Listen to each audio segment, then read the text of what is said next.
Hey guys, and welcome back to Woven. So, we are introducing a new part of Woven. As you know, Woven is where life, faith, and womanhood intertwine. And I wanted to make sure that we did just that. So, here we are, me on the Woven set in my Headway Success group. Um, Hoodie making flower arrangements. This is about as intertwined as my life gets right here. So here we go. If you've been following me for any length of time, you know that I absolutely love gardening. I love flowers and I love making flower arrangements. So February 28th is National Floral um, Arrangement Day. And so I am looking forward to doing something. And I wanted to just give you a little bit of tips along the way where you can make your own floral arrangement as well. Ready? All right. So I have all these beautiful flowers here. I got all of these from Trader Joe's. Um, you can get flowers from just about anywhere. Trader Joe's in my area. Hair Cedar has good flowers too. Um, or you can go to like your local farmers market. They have beautiful flowers as well. So let's get into it. When you start um, your arrangement, you want to, of course, fill it with some water, whatever you're going to use. And I'm using kind of like a basic one, and a really like super cute little high end one. Just so you can see how they differ based on the shape and how your arrangement should differ based on the shape of your vase. And then you want to mix in, they give you like the little food packets. I ordered just a bunch off Amazon because I am constantly making fresh flower arrangements for my house. And you add it to it, stir it up. Make sure you switch out your water after week one.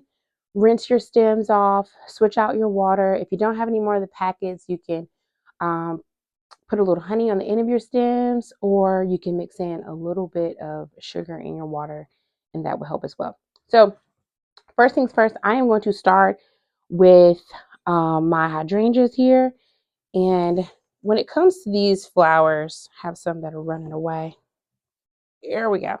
So I have the white hydrangea, and this is called the emerald hydrangea. But so I have, look, you do this with shears normally, and y'all know I have all the tools. But when I got here to record, I didn't have anything.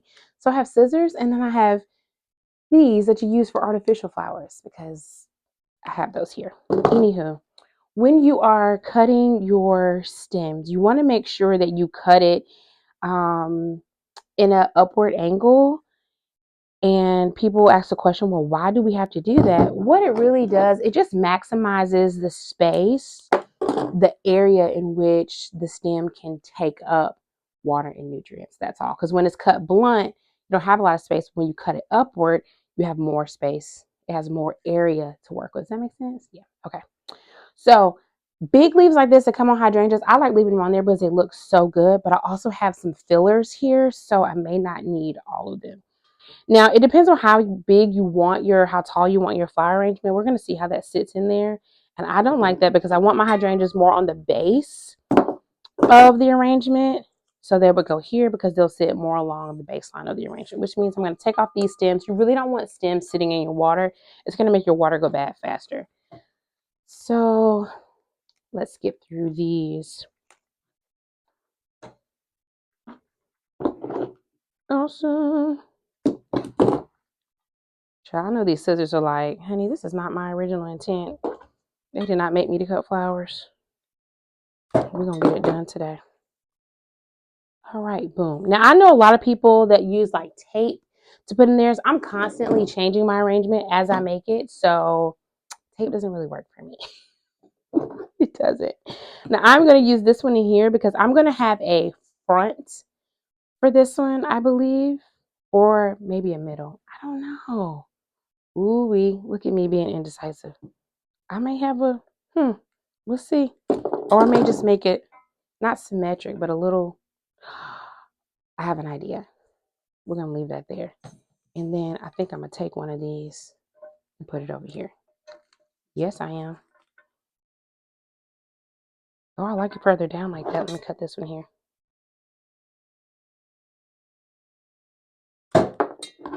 Boom. All right. I'm just in love already. I think it's just because I love this vase. I really do. It was recently gifted to me, and I cannot wait to take it home, see how it goes. There's a color in my living room, so I think I'm gonna love it. All right, so you can use any colors that you want in your arrangement. I prefer, like, if I do use color, it's normally these colors here, or I incorporate some sunflowers. I'm not really big on reds, but if I have to, I will. The one thing that I like making sure is that when I do my arrangements or make my arrangements, that it goes along with whatever I have going on in my house or the season. I like doing seasonal stuff, more so season than what's going on in my house. So we're going to get us a good base going. Let me shorten that one. I'm going to shorten this one a little bit.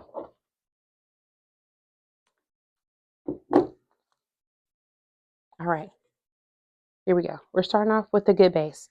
Now we're going to add some flowers. I like adding the bigger flowers and then putting the smaller ones in first. The smaller ones act as fillers where you can already kind of get like a steady, solid structure, if you will, to work with when you're making the flower arrangements. So I'm going to go in with my yellows, especially because I do not have a lot of them. I want to be able to spread them out. And I don't think I'm going to put the yellows in this arrangement anyway. So I think we can stick with them being in here. And I normally like line it up, put the stems on the table, line it up to see how tall I want them to be. Let's see. This is how it works for me. We'll take some of these leaves off. Perfect.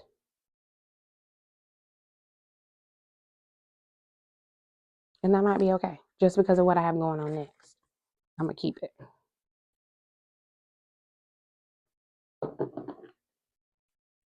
I normally do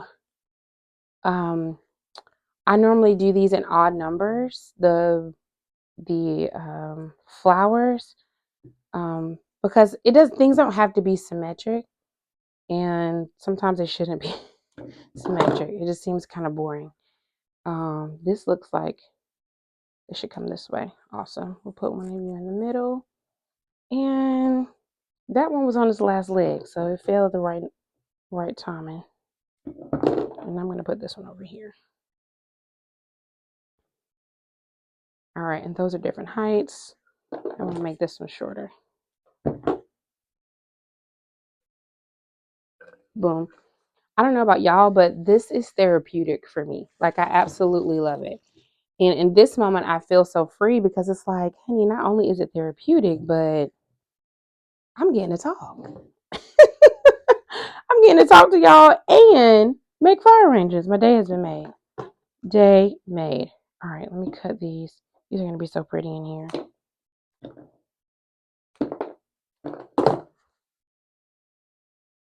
Now, I left my, there were some vases here. My mom has an event going on.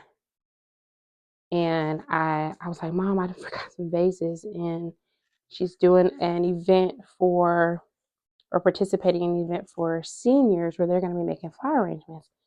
I was like, Mom, let me borrow this vase because I hadn't left mine at home. We're going to raise that yellow one and give it some companionship. There we go.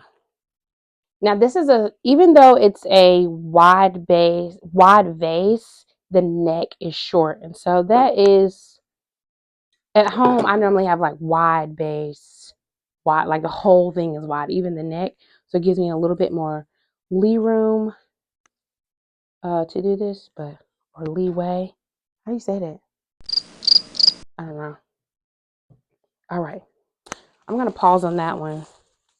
And I'm going to come over here to this one because I'm excited about this one.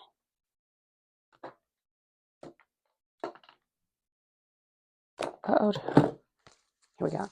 Now, fillers are important. It can't just be about the flowers. You have to have some greenery that's going to act as your fillers. It's going to give it a really full look and really a professional look too, if that's what you're going for.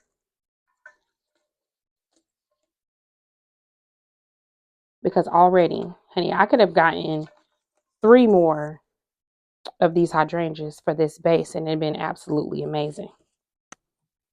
Now I'm probably going to go with the more wild, fine look for this, like thinner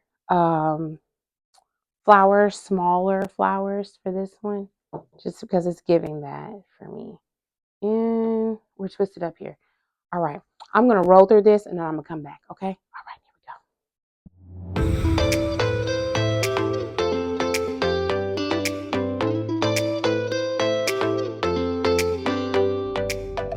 Okay, y'all, I turned this one around so I could see what was going on with this one. And this just, y'all look at that. You see how pretty that is? Oh my goodness. And I'm gonna have to leave this here because I already have fresh flowers at my house. I might take this one home though because it's just too cute. Okay, so what I wanted you to know, one, fresh flowers. I'm gonna list some benefits while I keep doing this. Just read the screen. So here are 4 benefits of making flower arrangements. Number 1, stress reduction. It automatically promotes relaxation and reduces anxiety. Number 2, it's mood boosting. The vibrant colors and natural beauty of flowers really creates a sense of joy and contentment. Number 3, it increases mindfulness, which means it encourages you to focus. And number 4, it enhances your self-expression. Okay, guys, so I turned this around because I needed to see the front of it, but I'm gonna turn it back around so that you guys can see how it is coming along. And honey, baby, look at her. She is so doggone pretty. Oh my goodness. But I'm not going to prolong this. I just wanted you guys to be able to um, give you some tips on how to put together these flower arrangements. So remember your water, stir it up, switch it out. When the week is up, make some fresh water. You can put a little bit of dip the stems in honey or put a little bit of sugar in your water. Start with the biggest, fullest flowers. Um, then the ones you have the fewest of, do your fillers and then your fillers and then like your smaller flowers like these. So that's about it. I hope that you guys have enjoyed this. This is one of my favorite things to do. So it may have been boring for you, but honey, this was therapeutic for me. But child, I gotta go home. I love y'all so much, and I'll talk to you later. Okay.